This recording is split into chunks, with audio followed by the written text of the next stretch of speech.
ciclo de feedback, para mim, eles têm uma forte relação com a aprendizagem, né? Com processos, com sistemas que são capazes de aprender. E o entendimento disso faz com que a gente consiga ter maiores ganhos, alcançar melhor, de forma melhor os nossos resultados. Vou pegar um exemplo diferente agora. Vou pegar recrutamento e seleção. O que acontece no processo de recrutamento e seleção a hora que eu começo a pensar de forma sistêmica, né? Isso passa por várias áreas, dependendo como é que esse fluxo funciona dentro de uma determinada organização. Ele pode nascer lá do desejo de um diretor, um gestor contratar alguém, isso pode passar pelo financeiro, que vai aprovar o orçamento disso, aí vai para o RH, que vai entrevistar esse diretor, esse gestor, para entender melhor como é que essa vaga funciona. Aí vai ter a divulgação dessa vaga, da divulgação da vaga você vai ter ali as primeiras entrevistas pelo RH, uma entrevista, de repente até um processo de prova, ou apresentação de um portfólio por esse candidato. Depois isso volta para o RH. Se for uma contratação PJ, algumas empresas levam, isso sai do RH e vai lá para o departamento de compras. Quando é PJ, a pessoa faz um contrato com a empresa através do departamento de compras, né? Ou se é CLT, isso vai para uma outra área do RH, que vai fazer toda a parte ali do e-social e atender toda a burocracia que a lei exige.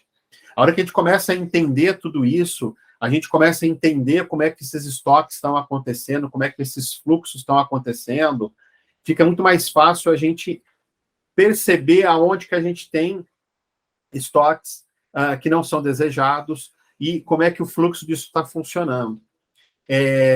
Teve um cliente que a gente recentemente, olhando para as métricas, você tem ali mais de 1.000 desenvolvedores trabalhando nessa empresa.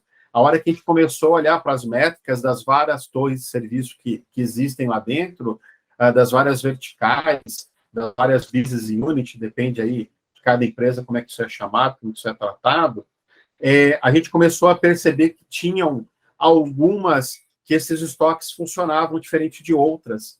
Aí, quando a gente foi entender o que estava acontecendo ali dentro, o processo de provas, o processo de entrevistas, foi possível a gente perceber grandes diferenças ali no como é que as coisas estavam acontecendo, e foi possível apresentar para os profissionais dessas diferentes torres, para essas diferentes business units ali, o que estava acontecendo, e fazer um processo de troca. Eles fizeram um processo de troca muito bacana de entendimento, onde que tinham ganhos, onde que tinham perdas, e a gente conseguiu chegar em processos melhores.